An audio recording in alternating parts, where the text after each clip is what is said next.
What's happening, people? I'm here with the main man. It's the champ. Make sure you tune into Pep Talk UK, where it talks boxing and big up.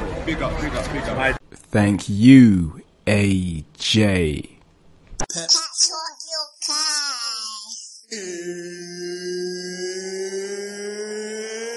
It's time! Everyone talk good game, but it don't really faze me. The man that ain't mad like Max, the boy that not murky like Ace B. And them guy walk the slide on the back bar, lean like a baby.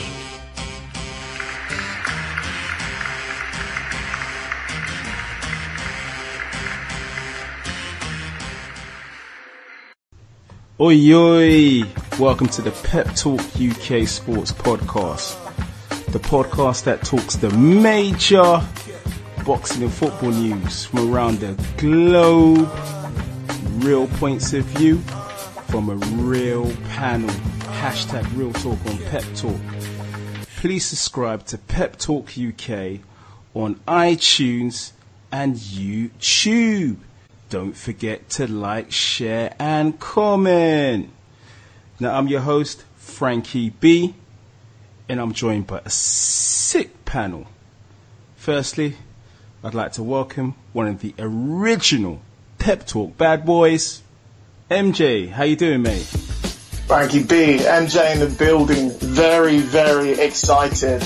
Apart from the fact that we're in the month of September, this great month of my birthday, September also happens to be the month of great mega fights. So I'm looking forward to discussing the mega fights in September, as well as the return of the Champions League and football with the rest of the panelists today. You just hit a low blow. Why are you talking to me about the Champions League, mate? Well, listen, mate, so yeah, I'm sure you'll be there next season, so yeah. But like I said, on the very first part of the season, Arsene Wenger, we want you to stay, and I'm still sticking by it. Mate, that was a body shot, mate. I tell you, you just finished me off there, mate. Listen, you've actually thrown a few jabs at me in the past in Liverpool Football Club, so you know, like a good boxer, when you've got someone on the ropes, you've got to go for the finish, Frankie B, and that's exactly what I did there. But no, all jokes aside, looking forward to discussing the real talk on Pep Talk. Indeedy. Now, MJ, you want to keep it moving? You want to shout out your social media handles? Yeah, social media is MJ at Pep Talk. That's my handle. You can definitely find me on there. And Instagram is @Mike_28. Message me. Send me some abuse. Send me some nice stuff. Yeah. But most importantly, interact. Yes. And make sure you troll him. All right? Right. Now it's time to reintroduce our Club KO, a man that reps Team Ball, Team Bellotti, and Team Chunky. It's Jimmy Mac Jr. How you doing, Geese? Very well, Frank. Very well. Thanks for having me on, mate. Welcome back, mate. You're coming back victorious, mate, from last weekend. Yes. It was Next Gen show. Yeah. Do you know what? Really good show. I've obviously been to York all tons of times, like over the years. But when I went there on Friday for the Next Gen show, I mean, I was hearing it was going to be sold out. Mm-hmm. But when we got there and looked round and then walked out, and when your call is full and the atmosphere is electric, there really is no place like it, and it's like it is like a cauldron in there. The atmosphere was electric. It was, mate. It reminded me of the old Highbury. It was That's quite a great show, mate. And there was a couple gash there as well, but we won't talk about that. So Jimmy, we're going to keep it moving. Do you want to shout out your social media? People can follow me on Instagram @Jimmy Mac Jr, on Twitter @Jimmy Mac Jr, and then I'm also on Facebook just under Jimmy Mac. So just follow me or friend me, and then send me messages or whatever, and I'll get back to you. Yeah, rep the ting. That's it. Follow the Big Mac, Jimmy Mac Jr. The Big Mac. Right. Now, finally, I'd like to introduce a man that is a massive football fan. In particular, Arsenal fan. It's Kenny Ken. How you doing, Geese? I'm all right. Like I said, I'm glad to be in your company. Obviously, nice to meet Jimmy Mac. Obviously, nice to meet Mike. Can I just say something, Mike? Go for it. Liverpool fans, right? when I talk about Arsenal fans, you are a history channel. You haven't won a title in 27 years and counting. Like I said, if you want to, like I said, go to channel 515, the history channel. Just put all of Liverpool's highlights because it's going to be in black and white. 'Cause it's been a long time since you were. I'm actually glad you spoke about the history channel because that's somewhere where you should definitely go. Because I don't believe you've ever won a Champions League in your history. But you know what? We got all podcasts to discuss this. And I look forward to that. Yeah, I look forward to debating this. You know? This is going to be juicy. Yeah, I know. It's fire. I feel it. Hey, Kenny Ken, you want to shout out your social media? Yeah, I'm only on Twitter because, like I said, that's the only part of social media that I enjoy very much. I enjoy the interaction. It's at KennyKen1972, just giving away my age. And if you want to discuss anything regarding Arsenal, regarding my views on Arsenal, Wenger, regarding my views on Arsenal, I'm all for it. Do not send abuse because I'll engage with you and go toe to toe with you, and you won't like it. That's it. And the guns on the man means business, mate. You know. Well, I think for some people it's probably safer to abuse me online rather than to me face. You heard the man. He's about that life. Right, guys. Ladies and gents, for the fight fans locked in, for the football fans locked in, now it's time for some real talk on Pep Talk. Let's go! Pep Talk! Pep Talk!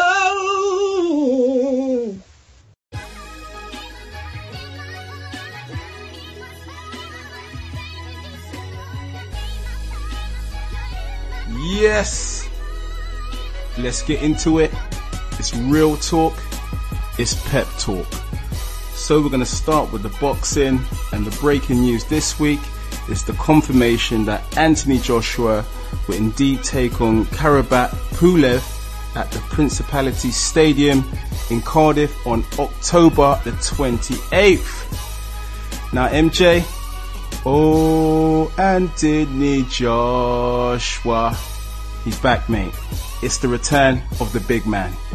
You know, you can definitely sing that because it's going to be absolutely electrifying. So Anthony Joshua, I mean, we all know Anthony Joshua would have rather fought Klitschko, and I think a lot of people would like to see Klitschko Joshua Mark II. That would have been a great fight. Mm-hmm. But this fight actually going up against Pulev, it's going to be a pretty good fight again. But then again, it all points at Anthony Joshua. I mean, Pulev's got a great record. He's only ever lost once, one fight, yep. And that was actually to Vladimir Klitschko himself.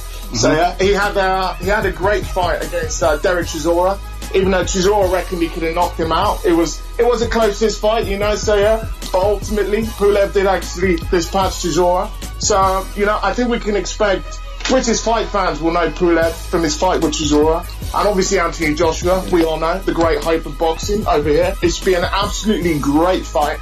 But I only see it going one way, and that will be AJ. Another knockout as he actually builds up for this mega fight, which we're looking to see at some point, where he will actually go up against Deontay Wilder. Indeed. But before then, now Jimmy Mack, let's focus on Pulev. He's been the mandatory challenger for Joshua's IBF title for a while. Yeah. It should be a straightforward win for AJ. But the only thing is Pulev is very experienced on world level.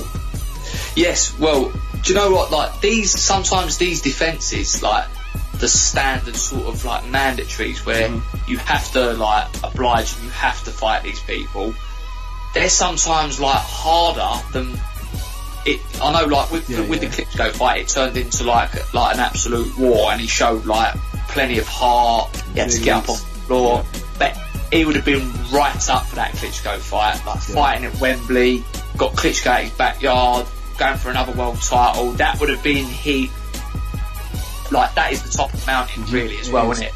So to then fight Pulev is like it's a bit of a come down, anti-climax.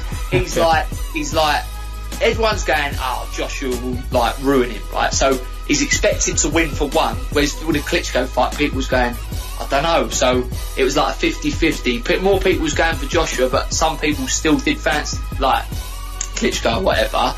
When everyone fancies you in a fight, sometimes it puts more pressure on you as well, because he's going to think like, I have to perform. But I think he'll prepare correctly, and I think he'll probably stop Pulev. I just think Pulev's made for him. He comes out as a little go, he'll come out like firing, and I just think Joshua's too fast, and I think Pulev's just going to walk onto them big right hands, and I think it could be over probably within 6 or 7 rounds, somewhere there. 6 or 7 rounds? Yeah, somewhere there. So in no way can Pulev trouble Anthony Joshua, because in his last fight against Klitschko, there were a bit of ropey moments. I mean, Klitschko did put Joshua down. Do you think Pulev would look at that as something that he can kind of exploit?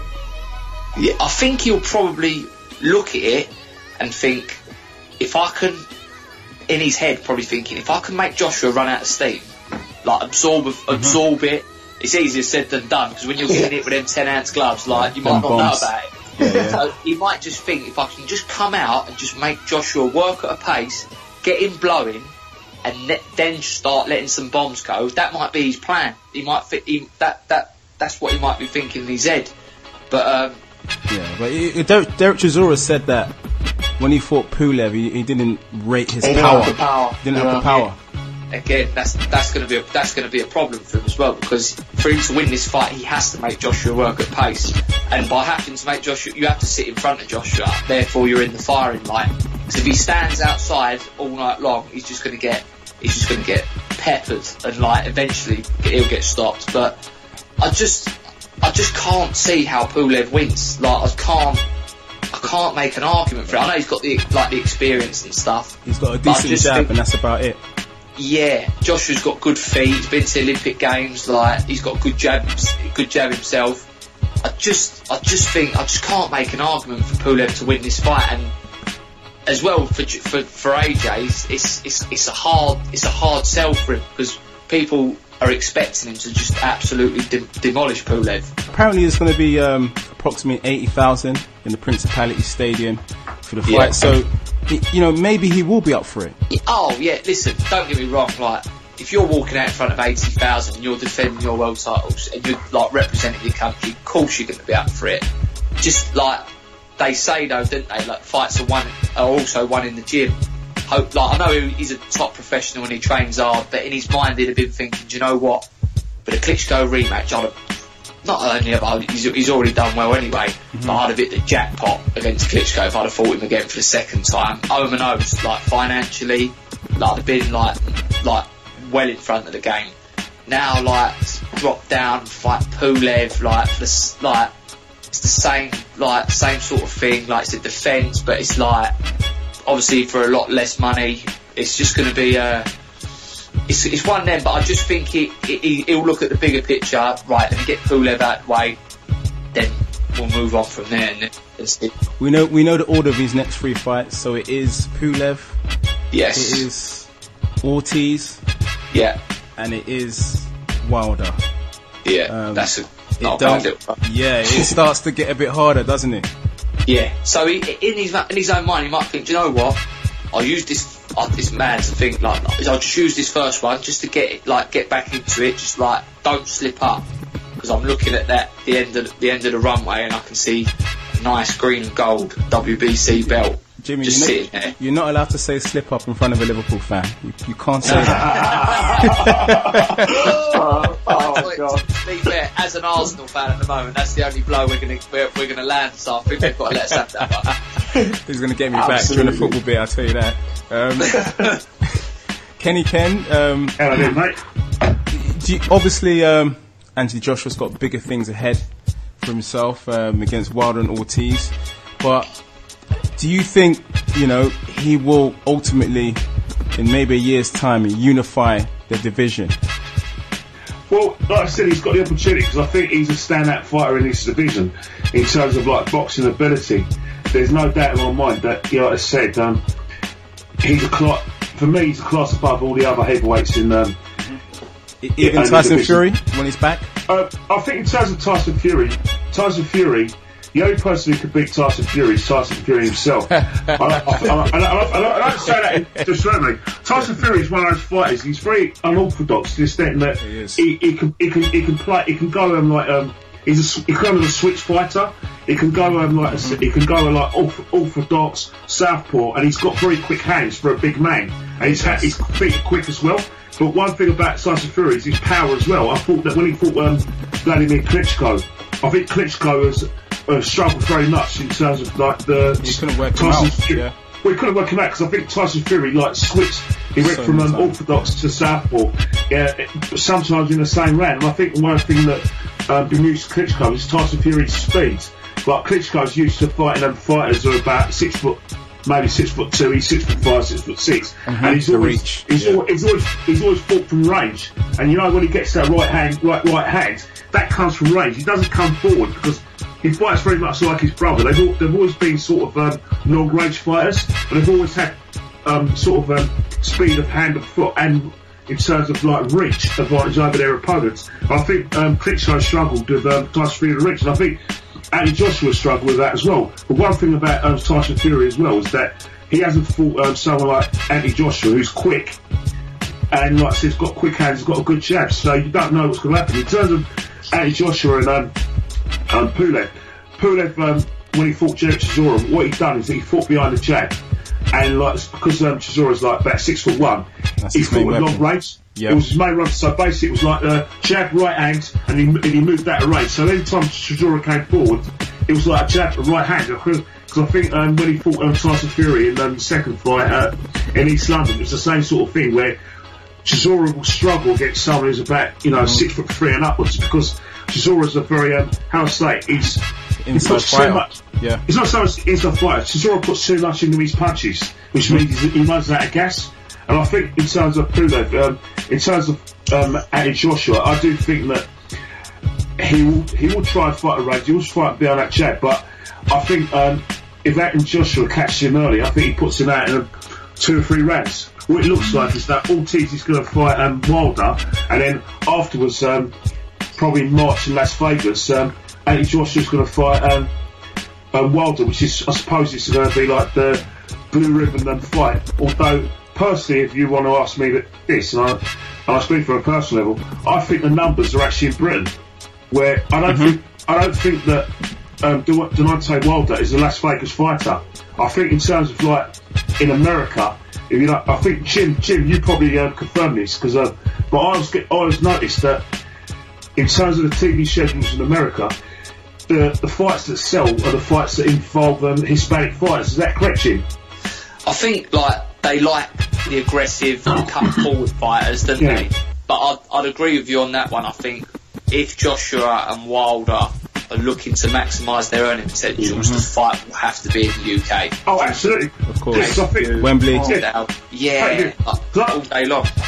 I don't see that fight selling in the United States. And obviously, HBO and Showtime will fight over the rights, but I think that in terms of TV rights, they'll get more viewers from abroad, especially in this country and maybe other parts of Europe. But I don't think that fight sells to American audiences. And I just feel that the numbers are here because I mean, sorry to I totally agree with you, but we also have to remember AJ does want to fight in Vegas. He does want it. The bright lights of Vegas, the MGM Grand. It's the same thing like Cole Froch. Cole Froch said before we retired, he wants his fight in Vegas and wants to fight Sheeraz Jr. with him when he could have fought James DeGale Jr. That was the obvious fight, but obviously he thought that he was going to make more money fighting in Las Vegas. But what the thing about boxing in the USA, in terms of the heavyweight division, is that at the moment, like I said, in terms of like the Holy Grail, the sort of heavyweights that we had in the 80s, they're not there no more. They all want to be American footballers. Agreed. They want to be basketball players. So in terms of like Deontay Wilder, he's not in the class of a Riddick Bowe or a Evander Holyfield. He's a very much, if he was fighting in their era, he wouldn't win a world title. He's probably the best of a bad bunch, and I think that's why I do feel that it doesn't sell. That fight doesn't sell to me. there'll be empty spaces if they fought in the Las Vegas. No matter how much Eddie Earn tries to sell it, and how much Joshua tries to sell it, that fight doesn't sell, and that fight's up. And I think that's why in America, UFC, it's like I said, it's on boxing's coattails because, you know, there isn't any blue ribbon fighters out there in America. That's right, yeah. There is no iconic boxing figure apart from Mayweather. They're all here. They're all in this country. The British boxing is in the best state I've seen for the last 25 years. It's all about chicken and gravy now, Kenny Ken, you know. I think so, anyway. Maybe Jim might disagree with me, but I do think that the numbers are here, and I think that if Deontay Wilder's got anything about him, then I agree. He'd be looking to come to Wembley Stadium. He actually said it himself, because I was at the Joshua fight and my brother phoned me and said that Deontay Wilder was actually looking around Wembley, and he was basically said that'd be lovely if they could have the numbers here. So I agree. So. Jimmy Matt, do you think if Wilder and Joshua happens, do you see Joshua just getting a KO over Wilder? I think I think Joshua's learnt a lot from the Klitschko fight. I think Wilder lives up to his name. He is wild, Indeed. and in technical, but I think Anthony Joshua's technically a lot better than Deontay Wilder. The problem is if Deontay Wilder had Joshua in the position Klitschko had him in that 6th round, I think the fight would be over, because Klitschko's always been just a 1-2 up, 1-2 up, whereas Wilder would have just steamed into him and gone for the finish. It sounds a bit, sorry to interrupt, I know it sounds a bit controversial, but I actually think Ortiz is more of a problem than Wilder for Joshua. It's got a record though. It's got a record. Ortiz is like a big lad, and he's got a pedigree, and I suppose that's a very dangerous fight. Technically, he's more sound than Wilder. I think Wilder's got speed. He's got speed of hand or foot, and I think Wilder's speed, and obviously in terms of like the way he fights and power, I think that he wins that fight. I think he'll win that fight, and I think in terms of his fitness, if it goes to a 12th round, I think that Wilder will take that. Just moving on to MJ, the possible Wilder and Ortiz fight. We talked about Wilder fighting a lot of bums, you know, in the build up to this possible fight. Do you see even Wilder getting past Ortiz in the first place for this mega fight to happen with Joshua? I mean, Ortiz is obviously no slouch. We know that, you know. So yeah, we're talking about very, very good operator in the ring. But at the same time, we have to look at Deontay Wilder. This is someone who every test that has been put in front of him so far, he has actually come through. I mean, styles do make fights. That's the old boxing saying. And I totally agree with you. I could see what you were saying about Ortiz and Joshua in terms of their styles. That actually being more problematic for Anthony Joshua. But I think so far we have to give Deontay Wilder, he is that great hope of American boxing, especially in the heavyweight division. It's been a few years since they've actually produced anyone of like significant. This is someone who's going to try to dominate this era. And I think we've got to give. Well, Big Baby says he's going to dominate. Big Baby, Jarrell Miller. Well, yeah, actually, let's say. And we also had what's his name? Let's Go Champ come out of retirement. What's his name? Shannon. Shannon Briggs. Shannon Briggs. Let's go, Champ. Shannon come back. We literally had all of this. Look at him. Listen, we've got to give Deontay. We've got to give him the respect he actually deserves. It's going to be a very, very tough fight, but in my opinion, I actually see him actually coming through that one and actually setting up this big super fight, which in the heavyweight division, let's be honest, it's been a long time since there's been a big super fight. I mean, we had Klitschko Joshua, and the last one before that, you'd probably say, was Klitschko again against David Hay, when David Hay broke his toe, which we're not going to go into today. Yeah. He broke his little kinky toe. But in my opinion, we've got to give Deontay Wilder, we've got to give him the respect he deserves and see him come through this, and let's have this massive fight. So Kenny Ken, you definitely don't give Wilder any RES PCT? I respect him a lot. I do. People talk about his record, but again, you beat what's in front of you, and because you can say that about Vladimir Klitschko. I think Andy Joshua was very generous when he said that Vladimir Klitschko is one of the best 5 heavyweights of all time. He is, but I look at XAVIER Klitschko and like I said, he's reinvented himself. Early on before he went with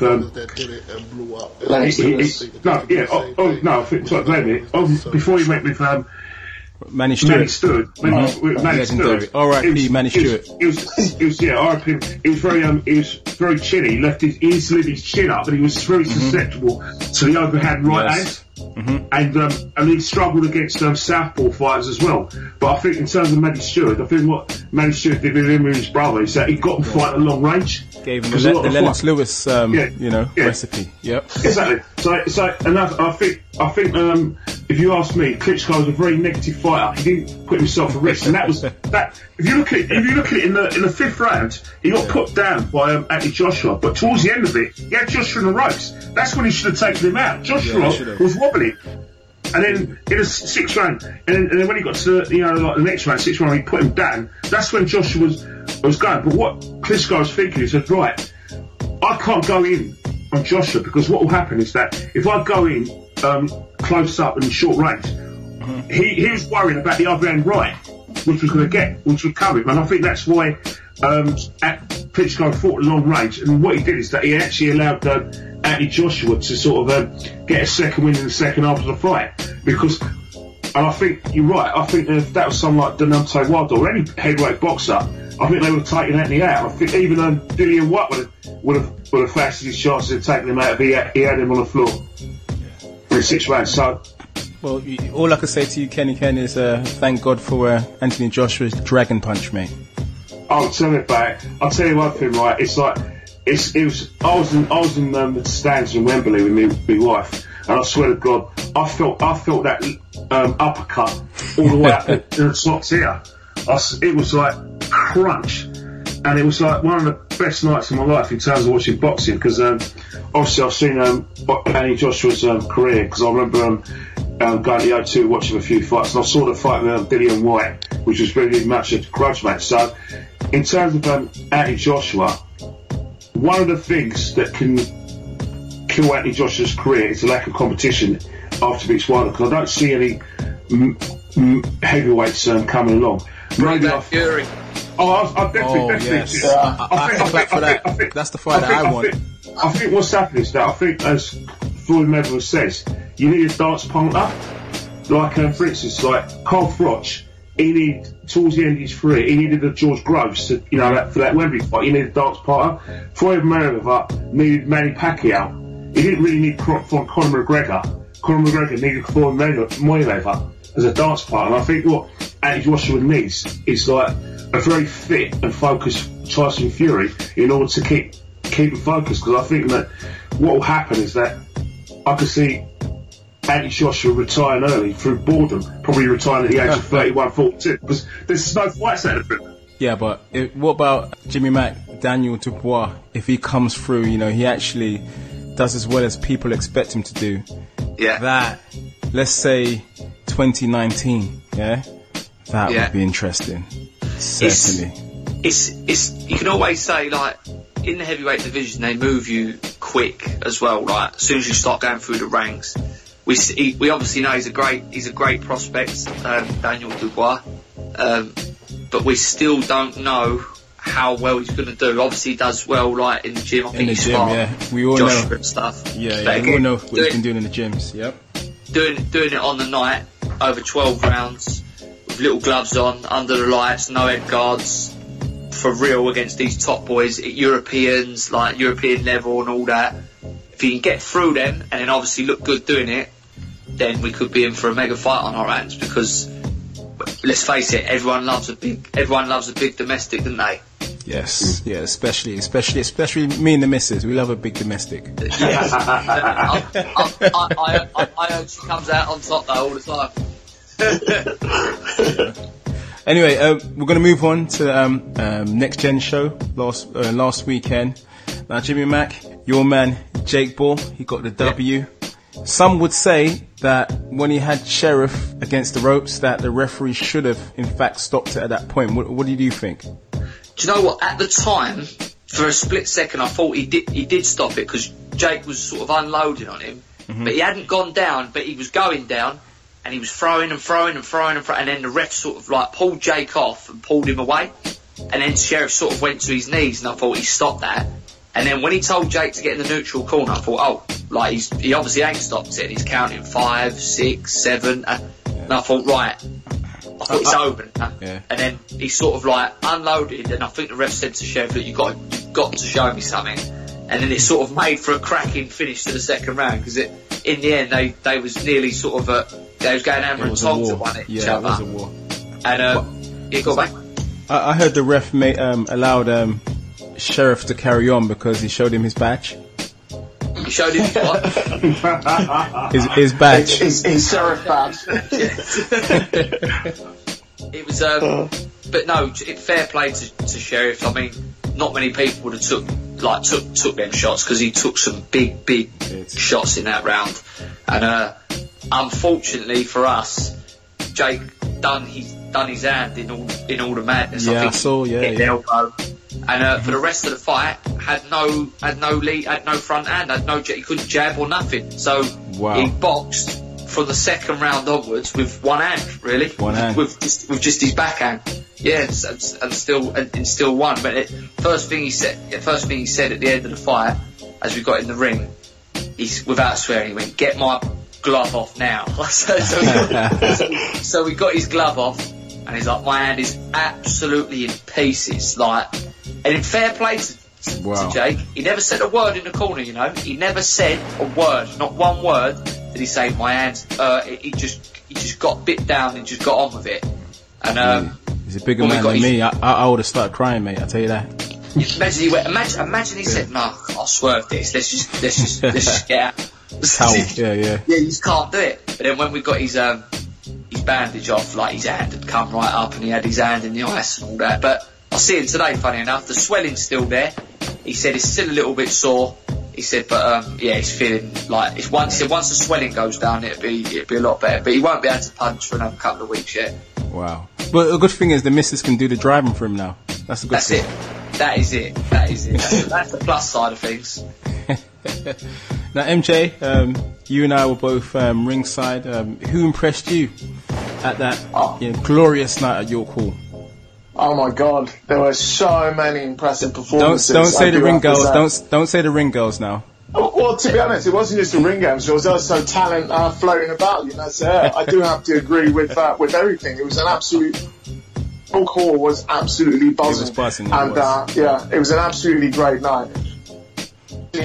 I mean, the obvious ones, obviously Conor Benn was obviously quite impressive. You know, he got the stoppage. His support, you know, during his fight was absolutely electrifying.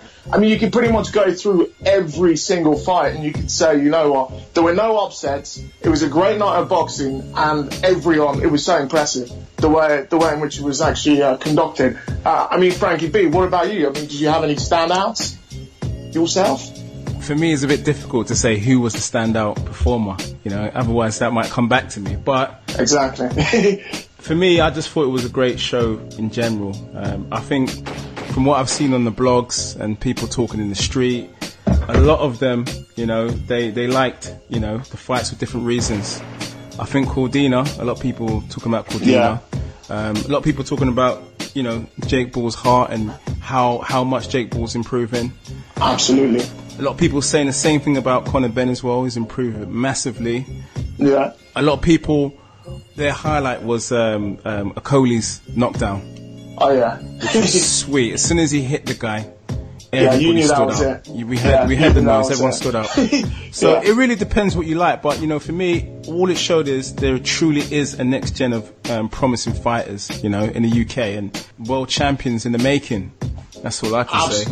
Absolutely, I totally second everything you just said there, and I'm looking forward to the next gen event already. So it's going to be so exciting. But just finally, you, Ken, did you manage to catch the next gen show? Well, I catch the summer fights. Obviously, I was looking at the Conor Benn fight, and I look Harley as well was a fight that's very. The sauce. I like that knockdown as well. But there's another fight. There was Joshua Boyatsi. That fight impressed me as well, because I thought the French opponent was very brave against him. But I thought that was quite a demolition job when he eventually got rid of him. But I think what it is then is that I'm a massive fan of British boxing, and like I said, for me it's win-win. Yeah, because like I said, it's a wicked night, and I think not just Matchroom, but I think that Fat Warren they produce a lot of very, very good shows as well, and I think like I said, British boxing is definitely in the up, and I think the reason why it's on the up is because back in the day, I think when your dad fought Jim, boxing was very, very protective of their records. Like for instance, a lot of big fights weren't happening because boxers were fighting very hand-picked opponents, and they were probably fighting their rival in their sort of 20th, 30th, or 40th fight. But now since like 2008, 2009, come back, it's like if you look at it, your fighter James McGill and George Grove, they both probably had about 10 or 11 fights, and they actually fought. Yes. And in like it was James McGill's, I think, 10th fight, and it was George Grove's 11th fight. They weren't very protective records. It made sense. The money was there, and they fought. And I think that's one of the things I do look forward to a lot is that we are getting good fights, not just at Matchroom, but in terms of like Fat Warren as well, in Britain as well. People are not protective of their records. Maybe that's because of the an influx of UFC, where a lot of young people are now leaving boxing. The best fight the best, in UFC. So basically, well said. DJs. So I think boxing has had to uptick games, and we have to have blue ribbon fights, and obviously want to put bumps in seats, because me and my wife who are boxing fans, that's what we want. We don't want a situation, we don't want hand-picked fights, we want fights that are not protected records. It's like Super 6, I can't wait for that. Because what's happening is that the best fighters at middleweight are going to fight. Obviously, James McGill's he's still got his injury, so obviously he wasn't able to take his record. But I believe whoever wins the tournament gets to fight James in a career-defining fight. So who knows, man? It could be Chris Hubert Jr. or George Groves again. Where again, like I said, I'm sure that's probably a little grudge match. Obviously, that Jim, you may be involved in. Yeah, definitely. James thrives on boxing the best, so surely the winner of the tournament will want to fight the best super middleweight in the world, right? I think so. I think what it is that I think when James DeGale fought George Groves in 2011, obviously, like I said, it was a very close fight. It was close. I personally thought James won it, but I could see why George got it. I think towards the end, George was nicking rounds, especially like towards like the last 20 seconds of a fight. He was coming out with the combinations, and James was kind of started well in the fight. And I think towards the end, I think both of them ran out of steam towards the end of that fight. The thing is, a lot of people say about DeGale. Look, DeGale's one of my favourite fighters. I'll tell the truth. A lot of people say because he makes it look easy, in his mind, sometimes he's cruising through. But sometimes that can work against you, do you know? Well, I think it nearly cost him the Badou Jack fight, because I thought he was winning that quite handsomely. In the last 5 rounds, he let Badou Jack come out, and he actually walked onto a right hand. And I thought that was more out of exhaustion, more than rather than like I said, bad feet. And I think one of the things that James DeGale's got over George now is that in terms of career-defining fights, he's won his career-defining fights. He's beaten Durrell. He's taken out Boutte. And it was a sweet knockdown. Yep. And also he beat Medina. And then again he's come through the Badou Jack thing. Now Badou Jack's been a very bad sore loser. He goes on. He won the fight. He didn't win the fight. It was close. He could have done all the way. For me, James DeGale kind of nicked it on a split decision. Do you know the mad thing as well? Right? Jimmy. Obviously, everyone see Badou Jack box the other week against Cleverly, and everyone's gone, wow. He murdered it. Didn't realise how good Badou Jack was. I've been saying to people, James boxed Badou Jack with one arm. He boxed him with one arm. So how good does that make DeGale? People go, I can't believe he got in there with one arm. So I say to people now, I go, mate, watch when he gets in the ring with 2 arms. Like, he's been fighting people with one arm. Medina, his arm was, it weren't as bad as the Jack fight, but it was still sore. It started really at the Boutte one, but it was niggling. But for the Badou Jack one, I mean, it was bad. And James was just mad. He goes, listen, I'll beat him with one arm. This is how mad he is. But I think the thing is, right, is that's where you look at George Groves' career. He's had his career-defining fights. Obviously, I've been to virtually all of his career-defining fights. I went to the one in the O2 against James Agal as well. And I think what's happened to the first fight against Carl Froch was controversial, but I could see what happened. I thought, because I've watched that fight about 5 or 6 times. The premature stoppage, yeah, that bit. Yeah, I'm talking about premature stoppage because I was at match. He was going to finish him off. At first, I was up in arms, but I watched it about 10 times. That's the thing, mate, Frank. Yep. I was watching it. I watched it live, and I thought, hang on, you can't stop that. George Groves was killing it. But again, I've watched it a lot, and I've actually got it on Sky Plus. And every time I watch it, I can see George Groves falling forward. Because you know Virgil Hunter, he said the same thing. He said that George Groves fell forwards right into the referee's arms, and I think he was looking for a way out. Now, he didn't want to hear that. In the second fight, it was more conclusive.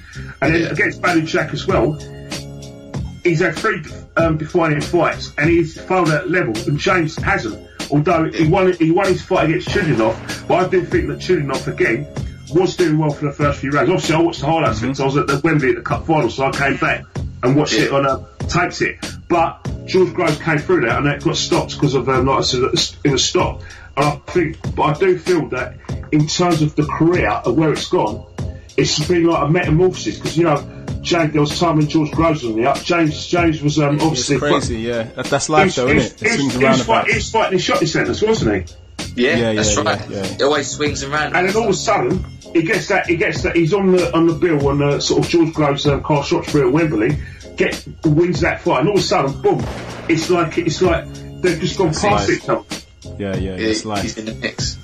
So Jimmy Matt, I mean, in terms of Miguel, what is obviously is he back in the gym now? What's he got lined up? Will he move up in weight, or is he looking to unify first?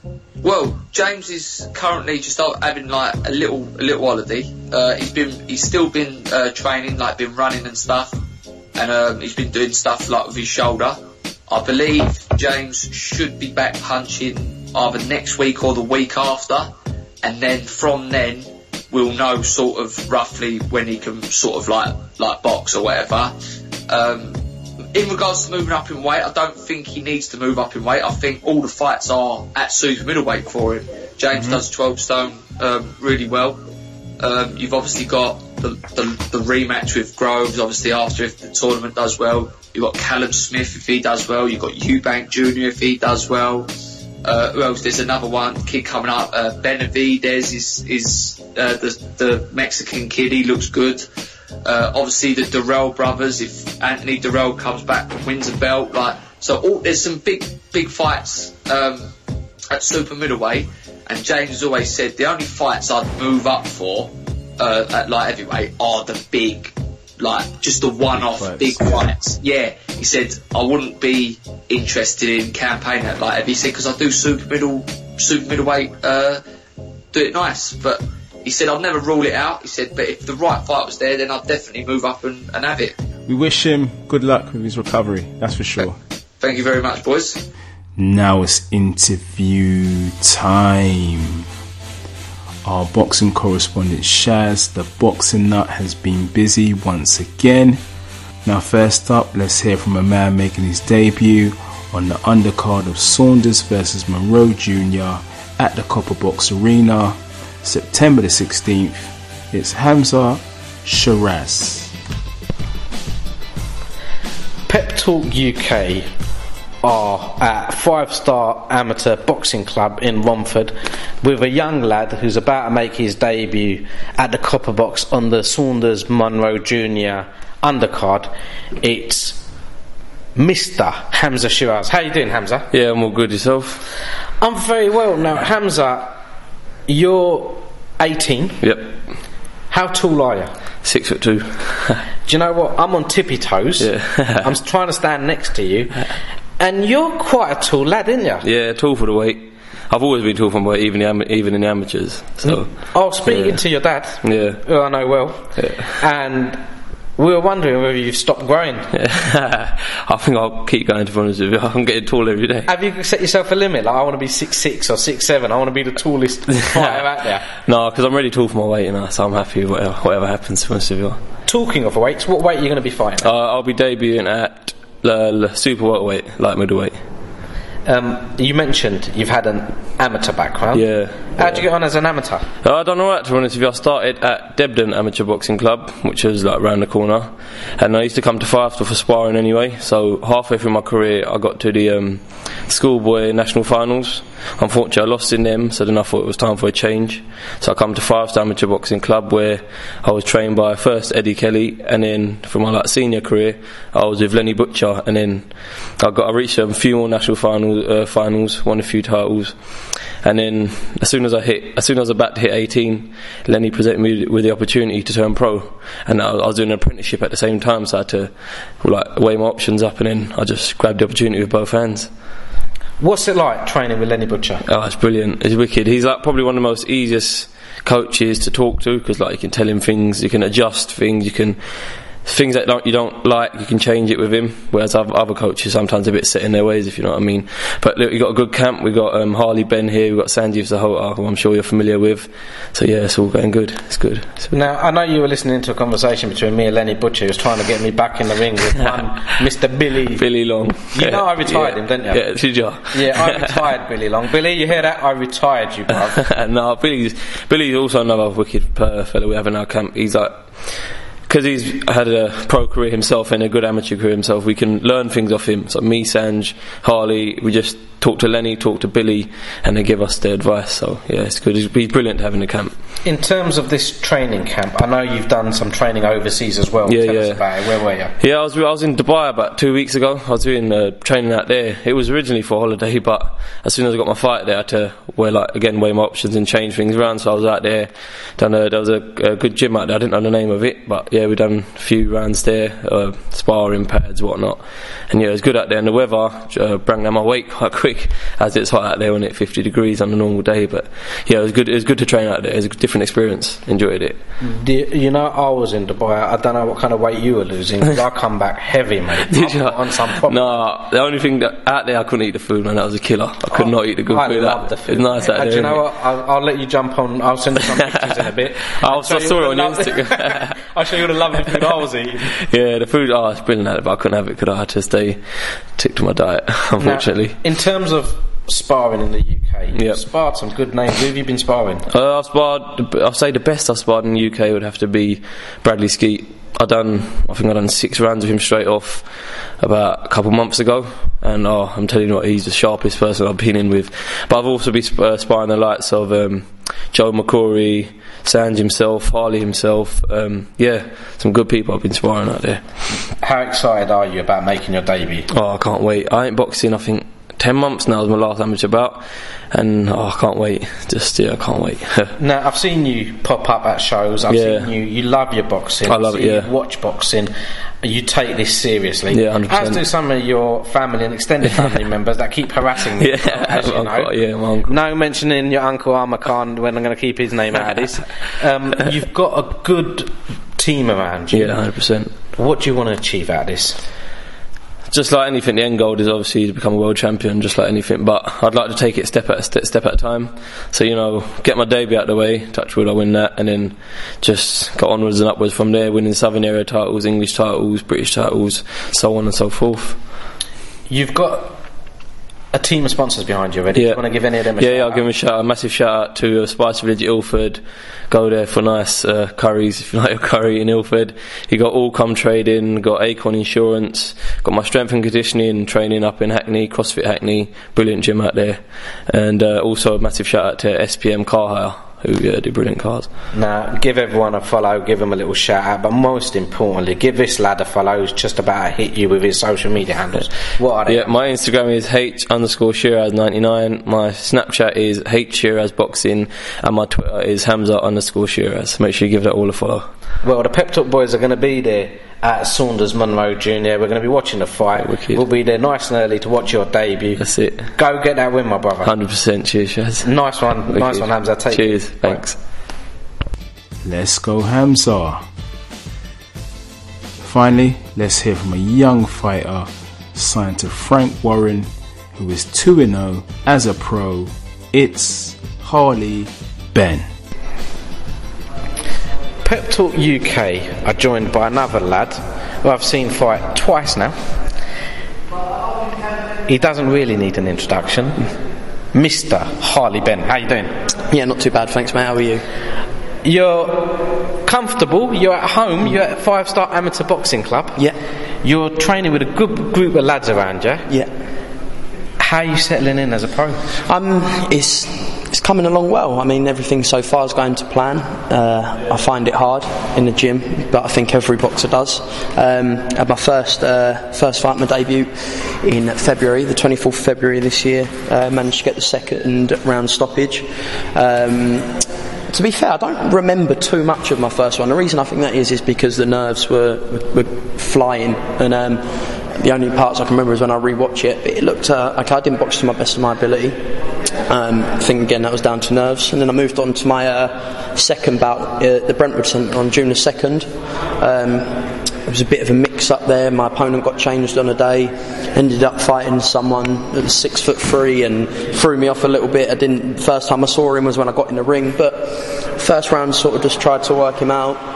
Second round ended up putting him down, and then he was quite a durable opponent, so he ended up going the rounds, but I got the points win. I'll tell you what, you mentioned the height there. Mm-hmm. You're quite fortunate because you've got Hamzah Sheeraz in your gym. Yeah, and he's 6'2". Yeah, exactly. I know you boys pound leather each other. Yeah, we the sparring, it's great sparring with Hamzah. I mean, I really rate him as a boxer, I really do. I don't think, personally, I haven't got in the ring with better than Hamzah before. He's very, very technical, very tall, got a very long reach. It's hard to get inside. If you're fighting a taller person, you should be getting on the inside of them and working them like that. But to get on the inside of this boy is just near enough impossible. In terms of you being back out, when are you looking to be back out? Looking to be back out in October, latest November. So it's been about 4 or 5 months, and since my last fight it would have been. But to be fair, I mean, it does get a bit agitating not having a date, but that's boxing for you. I'm not the only one without a date at the minute, but it should be the October-November time, but it just gives me more time in the gym to work on my craft. And in terms of targets, where do you want to go with this boxing career? What do you want to achieve?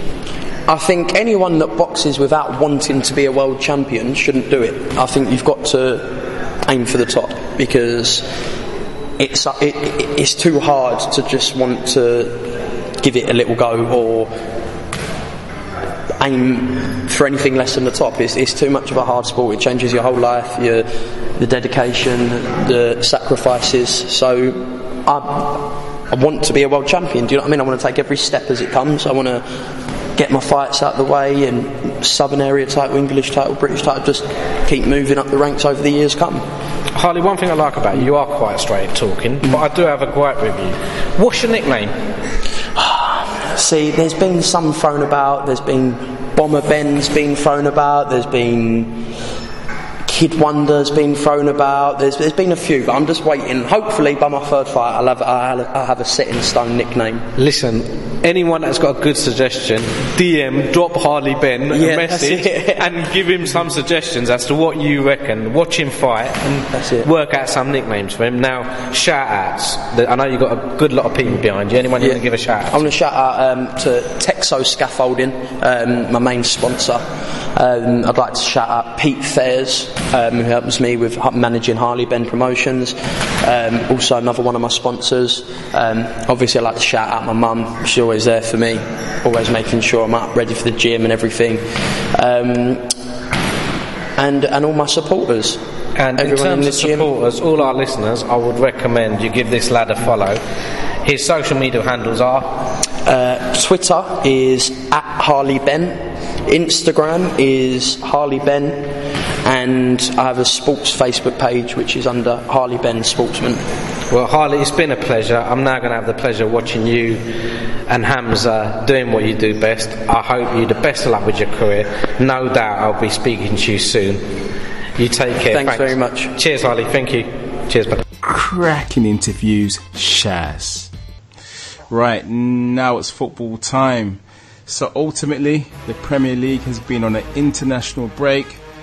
So we can analyse the transfer window, which slammed shut last week. And the biggest stories were the non-transfers of Thomas Lemar and Alexis Sanchez. Now we're going to focus on largely Arsenal. There's been a lot of talk about Arsenal on the blogs, all over the blogs, online. Now, MJ, seems like it's the same old story for Arsenal. Arsenal's loss with Oxlade-Chamberlain is Liverpool's gain, surely? Absolutely, I do have to agree with you on that. So, I mean, with Arsenal, such a great big club. So, I mean, even as a Liverpool supporter, I can absolutely appreciate the pain that has actually gone in. Exactly. Well, to be honest, it's not really pity. It's definitely appreciate what is going on. I think any football supporter can relate to that. We had Gazidis actually come out a few days ago. Yeah, and was talking rubbish. Yeah, talking about how excited he has been about this great transfer window in which Arsenal have kept hold of Alexis Sanchez. Obviously, the non-signing of Thomas Lemar was actually the kind of great... Yeah, I mean, the kind of great surprising one. It was a scenario in which Liverpool tried to sign him the day before, and Liverpool, all the sources around the club were like, if we don't sign him today, we can't sign him on deadline day because he is playing for France in a World Cup qualifier. So we couldn't conclude the deal, and on the actual transfer deadline day, we get word that Arsenal have actually had a British transfer record of 92.4 million accepted by Monaco to go and try to complete that deal. Pending as well, Alexis Sanchez actually moving the other way. I heard that 92 million was meant to be paid over 20 years. Is that true? To be honest, I actually heard it was 50 years. I'm joking. I mean, given how Arsenal actually structure the payments, you know, so I think the only thing we can actually hope for it to actually be resolved. It is what it is. Alexis Sanchez has come out today in a tweet talking about how he feels he's somewhat been unfairly criticised. Obviously, Chile not doing too well yesterday, losing 3-0 at home.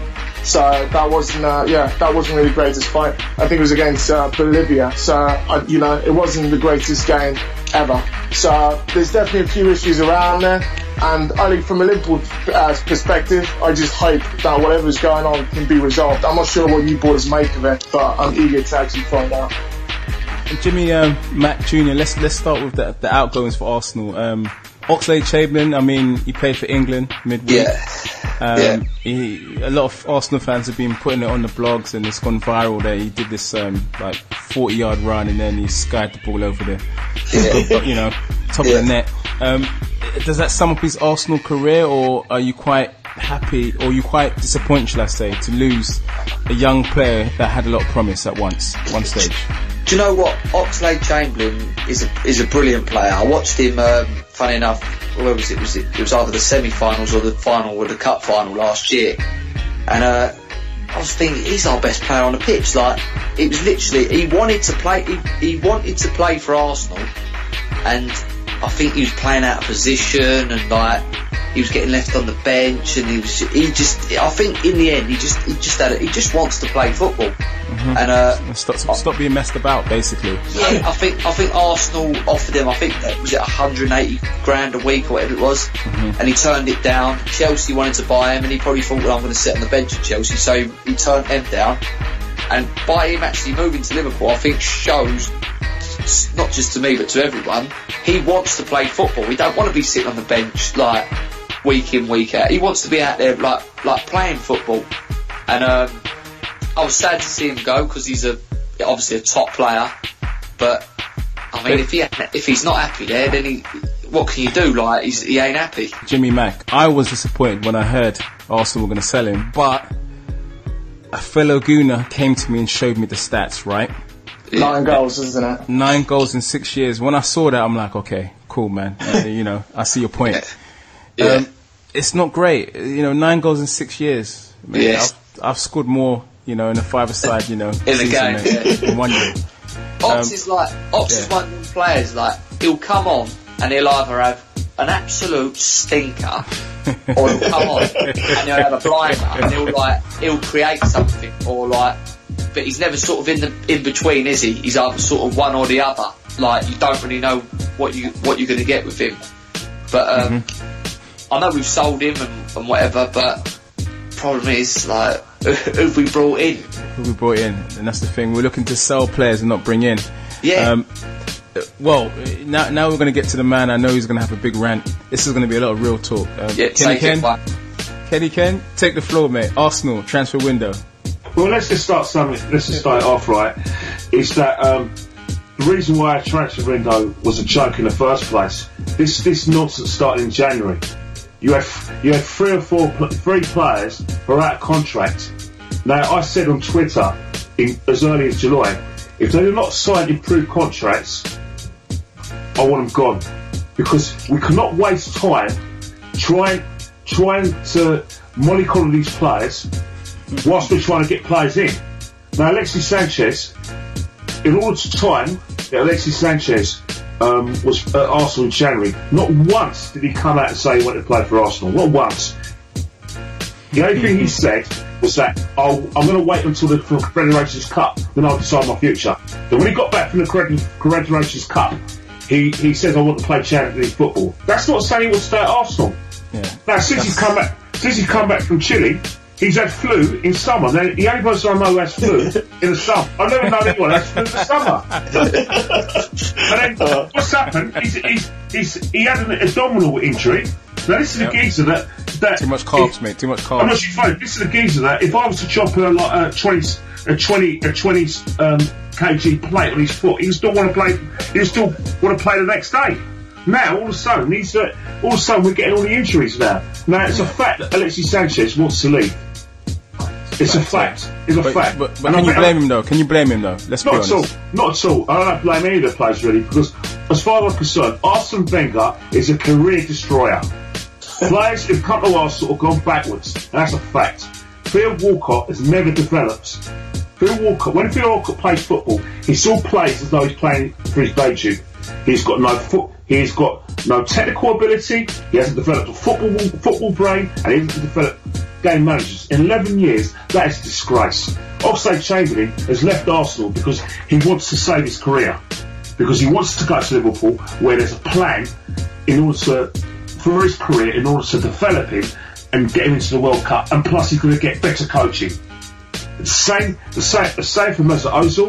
Everyone says Mesut Ozil is world class. Mesut Ozil is the only world class player I know that in order to prove he's world class, you've got to send mathematical formulae. You've got to send stats and graphs. When I was watching football, you didn't have to send stats and graphs for Platini or Ronaldo or Cristiano Ronaldo or Messi or Romario, Stoichkov. It was there. Rui Costa. But in terms of Mesut Ozil, you got to prove that he's world class and actually he's working. Someone has to send you some mathematical formulae. But in terms of Arsene Wenger as well, Arsene Wenger's a lot of credibility problem anyway. Last season, how could Arsene Wenger ask players to sign improved contracts when he didn't sign himself?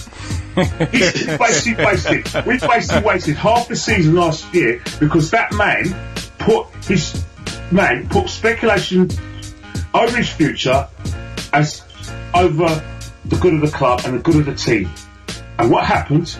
There was a period where we lost to Watford, got beaten by Chelsea, and we had the embarrassment of the Champions League, where we got Crystal Palace as well. 3-0. All that time, Arsene Wenger could have united the dressing room, united the club, and said, either way, whether he's going to sign or not. But what did he do? I will let you know when I've decided. That's not good enough. That is not good enough.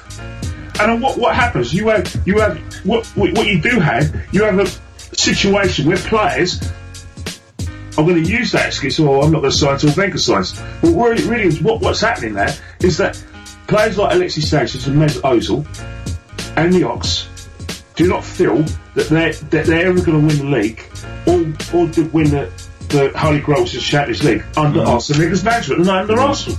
It's not going to happen. Well, Arsenal are behind the 8 ball.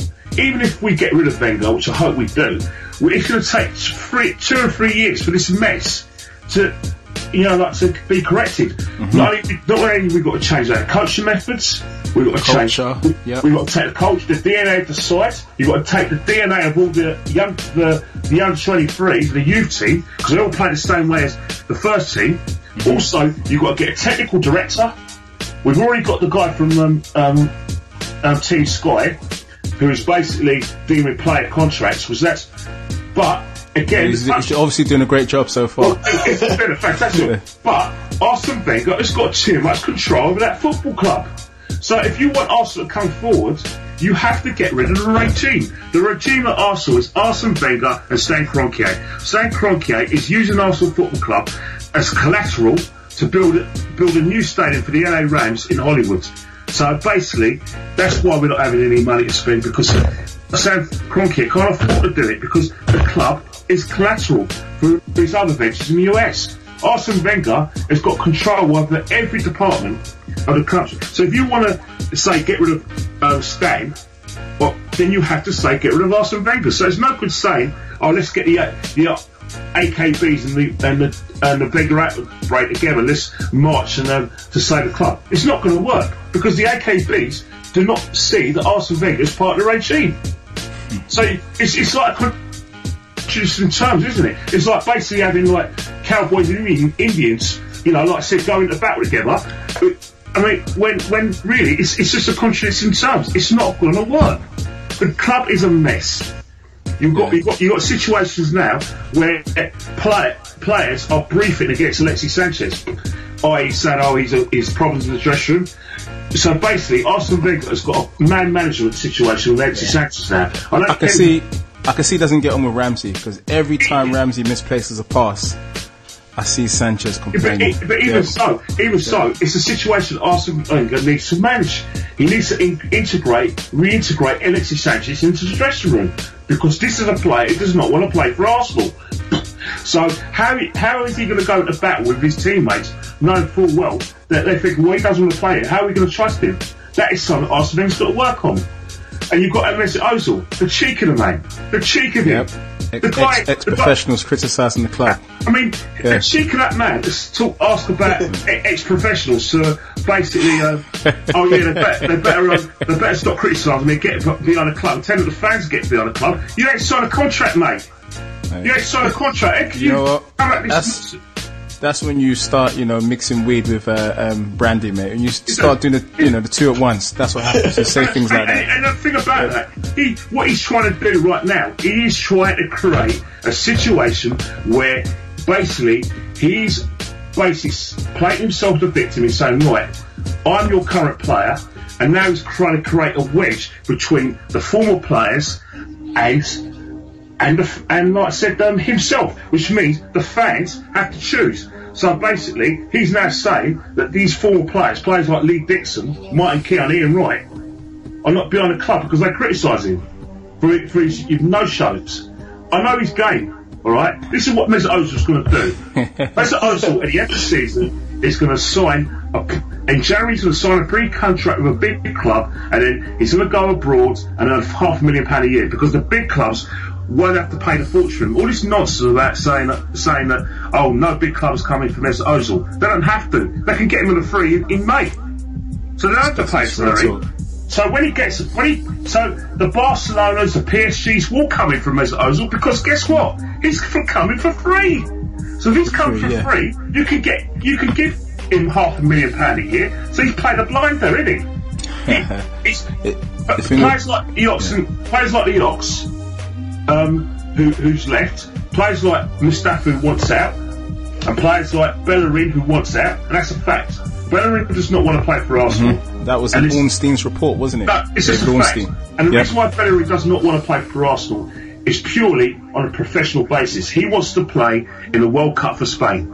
And because he's been playing crap anyway, so even though he's playing crap as well. Playing crap left back? Is that his fault? Even so, guys, the fact of the matter is that Arsene Wenger is a career destroyer. This guy's career is going backwards. He goes to Barcelona. There's a vacancy at right back since Alaves. I'm going to start calling Wenger Randy Orton, mate, the legend killer, mate. The legend killer. But that's the thing. Bellerin wants to play in that World Cup. Wants that right back spot for Spain in the World Cup. Barcelona have shown an interest. His family have gone back to Barcelona. So if they've gone back to Barcelona, the logical step is for him to Arsenal leave. Unfortunately, Arsenal do not want him to leave. But again, we've got to divide the dressing room. Now, I'm not playing for Arsene Wenger. This myth that players come to Arsenal because of Arsene Wenger's rubbish. Players do not want to come to Arsenal because Arsene Wenger's still the manager. Players want out of Arsenal because Arsene Wenger isn't teaching them anything new. Arsene Wenger, one more thing. Arsene Wenger is an average coach, alright? He's not a great coach. What Arsene Wenger brought to Arsenal was sports science, training methods, and he had the French market to himself. But when you look at his actual coaching measures, you speak to any of these players, not once have they praised his coaching. I think we famously had Tony Adams who said he couldn't coach out of a brown paper bag. Yeah, Bleek Dixon says the same, Paul Mercer says the same, Henri says it's good the same. It's not just Tony Adams. But you know what, Ken, we were saying last week on the pod that Arsene Wenger's almost become that, you know, that baby mother that you can't get rid of, you know. I mean, he's getting alimony off Arsenal and he's holding him to ransom. So yeah, you can't get rid of him. He's definitely Arsenal's baby mother. Is Wenger that clever to sign a 2-year deal? Yeah, sell all our players, and then you got to pay him out of contract, then, didn't you? I'll tell you, actually, you know what? There's also the latest theory about sabotage. Apparently, Arsene Wenger is trying to sabotage the club. So kind of like how Fergie brought David Moyes, just his era seems great after he's gone. Let me tell you something, guys. Arsene Wenger would not be a hard act to follow, mate. Please. If you want to talk, let me tell you something right now. Longer Arsene Wenger becomes our manager, we'll be like Liverpool, History Channel Club. If we're not that well already. Wow. To be honest, the long days are coming out. MJ. I know. You know, I could absolutely take it. But coming from a club, the greatest thing you've done is lose 2-1 to Barcelona in your history and never won a Champions League. You don't won a Premiership. You don't won a Premiership for 27 years. And may I remind you that you bottled it in 2014, and you only got there because we slipped up. It slipped up in the 2013-14 season. We all lead then we slipped up. I suppose hopefully Arsenal can win. Hopefully Arsenal can win the Champions League this season. Oh, hang on, you're not in the Champions League. Well, what was your last game? Did you lose 4-0 to Liverpool? To be honest, it was actually insane going up against 3 Arsenal supporters. So you know what? I will wave the flag. Let's get in, boys. Let's focus on Arsene Wenger and Gfrsh and Stan Kroenke. But I totally agree with you about what you said about Stan Kroenke. Because Arsenal fans have pointed out over the last few, it doesn't matter who actually comes in terms of the management situation, because Stan Kroenke has never actually put in a penny of his own money into Arsenal Football Club. Even down to the stadium, he hasn't actually put in a single penny of his money. And alongside, you've got someone like Usmanov, who's willing, because in this modern day where you've got PSG, you've got Qatar signing Neymar, you've got all these crazy things to spend against signing Mbappe, you need to be able to spend a bit of money. Arsene Wenger is not the greatest coach, but in the past, I don't know if it's down to Arsenal's scouting team or Wenger himself, they've been able to sign some absolute gems. Nicolas Anelka for 500,000. Sold him to Real Madrid. I told you what, he had the French market to himself. He doesn't have the French market to himself anymore. But he also signed players like Freddie Ljungberg, you know. He signed Alexander Kleb. But you've got to think of the bigger picture though. When you're a revolutionary, people copy your methods. True. And then after your methods are copied, football changes. He didn't evolve as a coach, and that's the thing. You're only the Arsene Wenger people talk about is the Arsene Wenger in '98. That man doesn't exist anymore. It's gone. It's finished. It's gone. You know. So Jimmy Mack. Obviously, we know that Kenny Ken is a Wenger in. How do you stand in this matter? Do Arsenal need to get a new manager so that it can put some new, fresh ideas into the club? Do you know what? I've been saying, we've not won a league for God knows how many years, but obviously we had that great time when we was the Invincibles and the 49-0 and this, that and the other, and everyone loved Wenger, didn't they? There's that song, Arsene Wenger's magic, he wears a magic hat, like that. And the problem is now it's getting to a point where Wenger is he's so stubborn and he won't he has to do things his way, and for what he has achieved at Arsenal, which has been obviously the only thing he never won was the Champions League. I'd like him to go as a respected man rather than people hating him Do you know what I mean? Like, you'd rather him just go, do you know what, look, I've got, but he won't do it because I mean, it's kind of that girl who does the one night stand and is still there the next day and refuses to leave your house, and she's asking, what are we having for breakfast? Yeah. Can I say one more thing, though? Can I say one more thing? Yeah. Arsene Wenger is about Arsene Wenger and Arsene Wenger. The guy's a megalomaniac in the mould of Alex Ferguson and Brian Clough. The fact of that, you could just tell he's a megalomaniac. The minute you criticise, when he has press conferences, he has planned questions, which no one at press conferences ever asks that man a tough question. Then the only person who's got the balls to ask for a tough question is Jeff Sheeraz, and that was after the Liverpool game, and that was unavoidable anyway because the result and the defeat was a disgrace anyway. You had no choice. 4-0 in a big game. Yeah, and that's the thing with Arsene Wenger.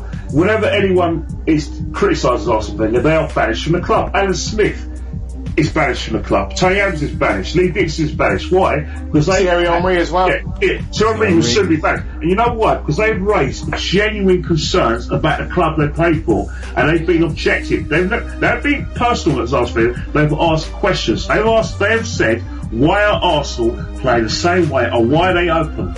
Why are they so open? Wide open. No attention to detail at all.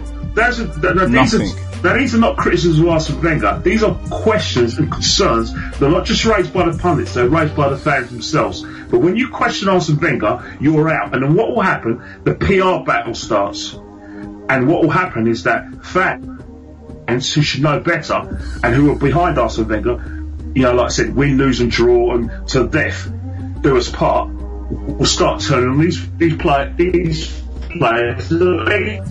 to cheer for Arsene Wenger and the ex-players. But that's the sad thing about it, is that Ferguson was like that. Look at Ferguson, how he was. He's a megalomaniac. He had a situation where when Preston sacked his son, he took all the Man United players back from loan. That's right, yeah. That's Brian Clough. Yeah, Brian Clough as well. He's a megalomaniac. Like I said, when he was clearly past his best, the press was still indulging the man. So again, they're no different. Yeah. And Arsene Wenger's no different.